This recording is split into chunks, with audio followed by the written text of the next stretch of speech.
right, guys, welcome back to the Cruising Nurse Travel Live.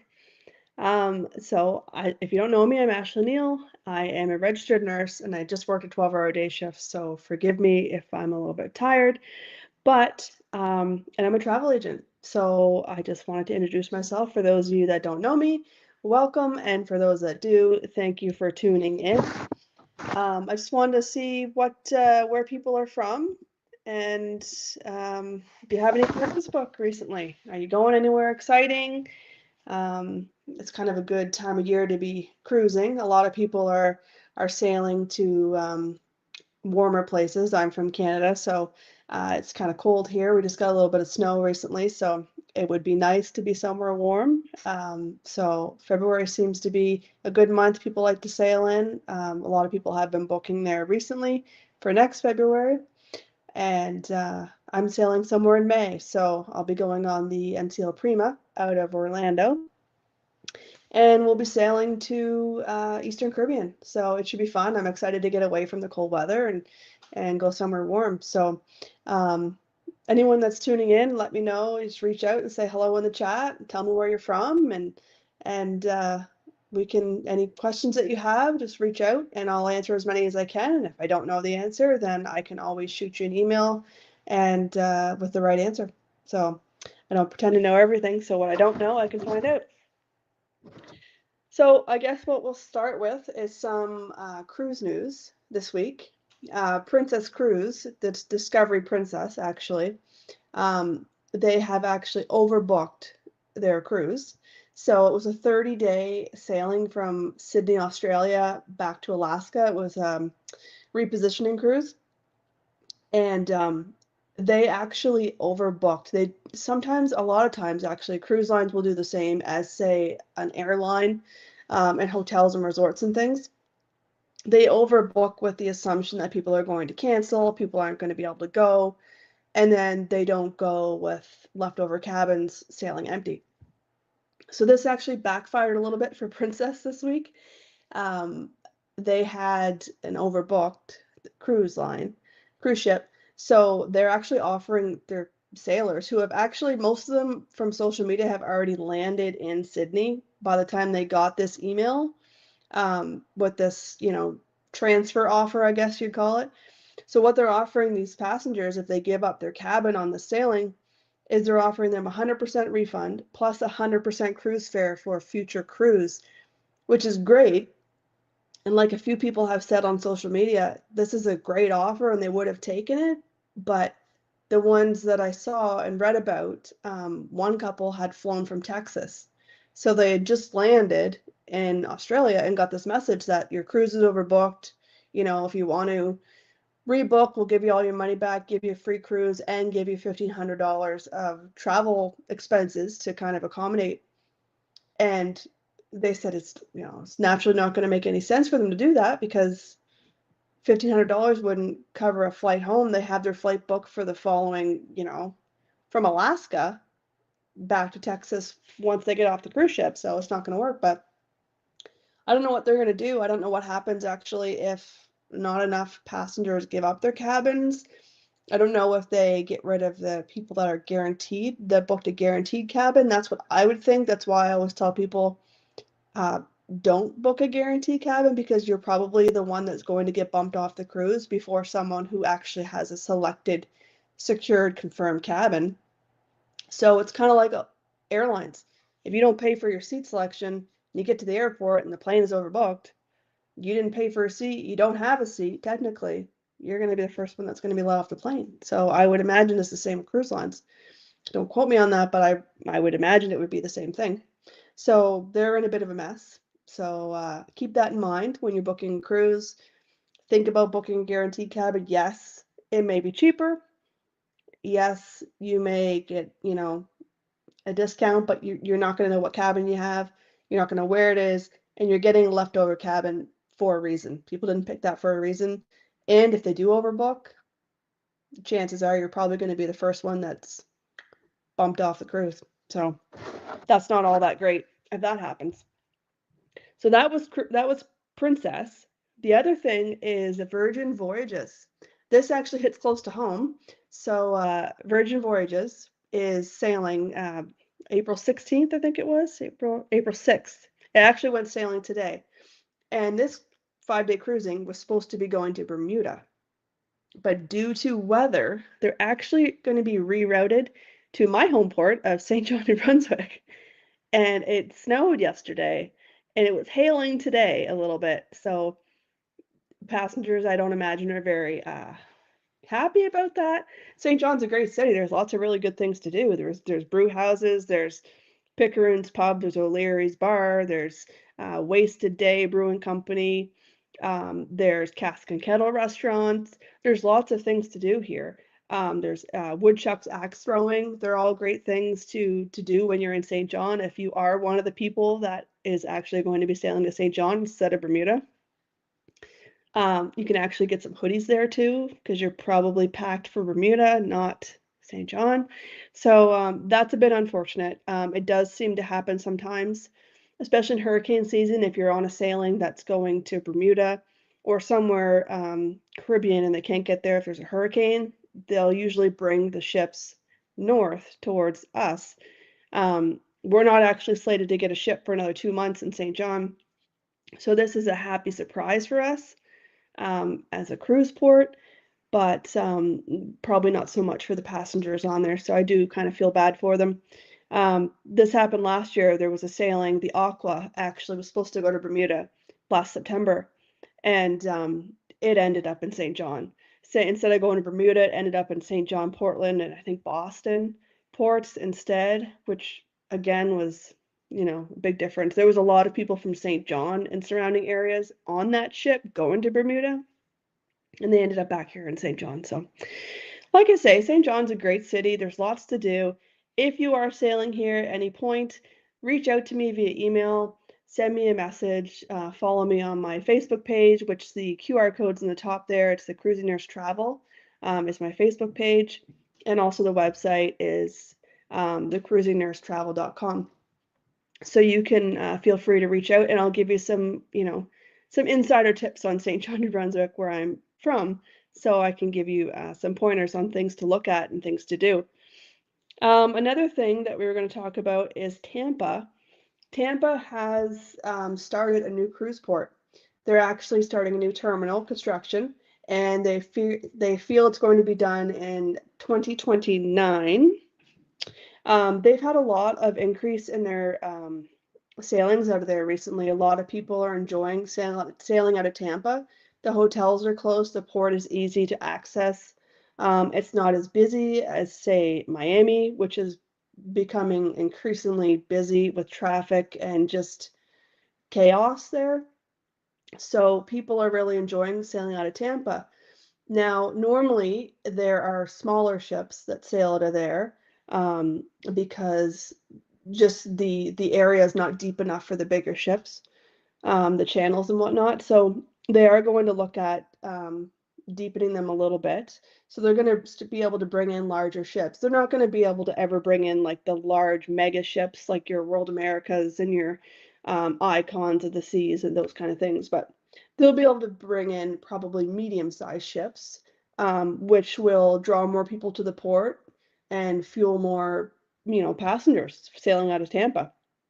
It's really quite a nice port. I haven't been there personally, but I had clients that have just recently returned from there, a few clients, and they said it was great. There was lots to do. It was easy to get to and from. There was not any chaos at the port. It was very organized, and I really enjoyed it. So, and a lot of times, especially for NCL, you're sailing on smaller ships out of Tampa, and I believe Royal as well. So you can sometimes get to the ports that don't necessarily, like Southern Caribbean, that don't necessarily hold the mega ships. So you can get kind of, a little bit different of an itinerary going on a small ship than you would on the big mega ships. So that's something to consider too, if you look at sailing out of Tampa. And also, smaller ships, you have a more kind of intimate experience, smaller ships, less people. Yes, the venues and things on board would be smaller, but again, you're going to have less people. So it's not going to be as noticeable. And I actually, my hairstylist actually, he just came back from Tampa. He's one of my clients that came back from Tampa sailing, and he actually really quite enjoyed it. He was on it with his kids. There weren't any water slides on the one they went on, but they really enjoyed it. They found that the bar staff and the waiters and things remembered the kids. They were interactive with the kids, and they still had as many pools and hot tubs and things like that. The food was still good. The entertainment was good. The main theaters were smaller. They had less rows, but you have less people, so it's a happy medium. So they really enjoyed it. So if you're looking at sailing with kids, I know I was worried about taking my kids on a smaller ship without the water slides and the bells and whistles, but according to them, they really had a great time, and it's something to consider, and I know I will consider it in the future as well. So for Tampa to have, the influx of sailors that are looking to cruise out of their port is really good. It shows it's really good for business, and people love sailing out of there. So 2029, they're looking to have their new terminal done. So that's nice.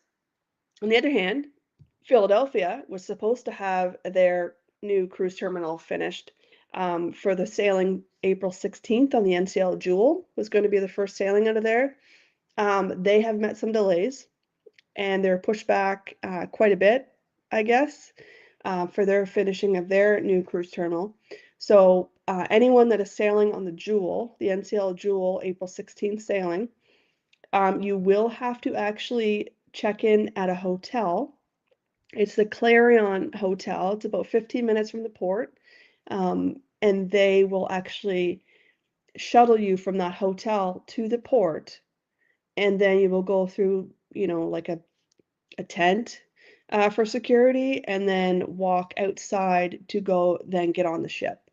It's going to be a little bit chaotic. I think it's going to be a little bit interesting. Also, your luggage is going to be checked in at the hotel. So when you get to the hotel, you're going to check in your luggage, then board a shuttle, about 15 minutes, take you to the port where you're going to go through security through a tent, and then get on the ship. Now, on the way back, if you have an included NCL transfer back to the airport, they're going to actually take you from the ship right to the airport with a complimentary shuttle as they normally would. So if you have that included in your cruise fare, which most people do if you book flights with NCL, they will take you from the ship back to the airport.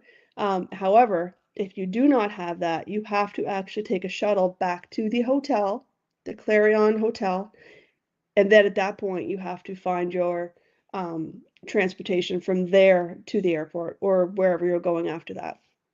So this is going to cause a little bit of chaos, and it's roughly the same thing until the port is ready, I guess. It's gonna take a little bit of time. I guess they met some weather delays through the winter and things, so it kind of pushed everything back.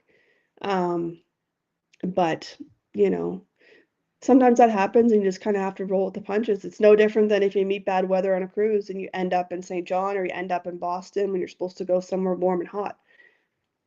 It's just bad luck, and it just happens. So you just kind of have to roll with it. And one other thing too is NCL has recently, you used to be able to actually pre-book your entertainment on the app at a certain date.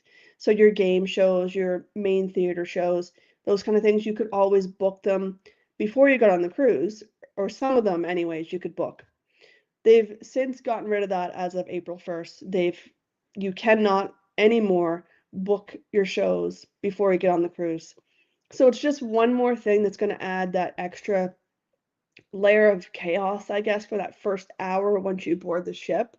Because when you board the ship, you have to, reserve your dining or adjust your dining times for your specialty restaurants. If you don't have what you wanted on pre-booking, you now have to book your game shows and your main theater shows.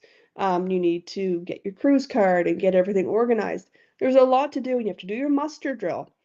There's a lot of things you have to do when you first get on board the ship. So to add another layer of something that you have to do and wait in line for and find out where to do it, and it's just I liked the fact where you could book some things pre-cruise, because then you didn't have to worry about that once you got on board the ship.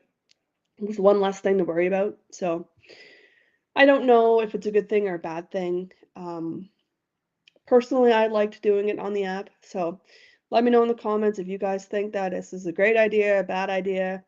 I think what they were leaning towards from the things that I read is if you had a higher status, like if you were sailing in the Haven, which is the ship within a ship for NCL, for instance, um, you would have kind of priority time selection. Like you would be allowed to make your reservations before other guests, and then everyone else would be able to make theirs at a certain point.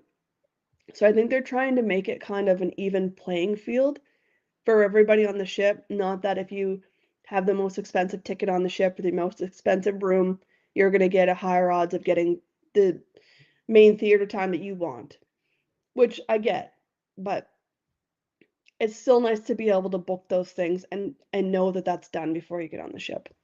That's just my 2 cents. That's just what I think.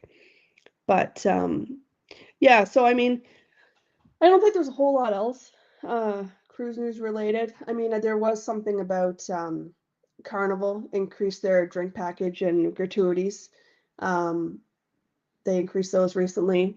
I think that was as of April 1st.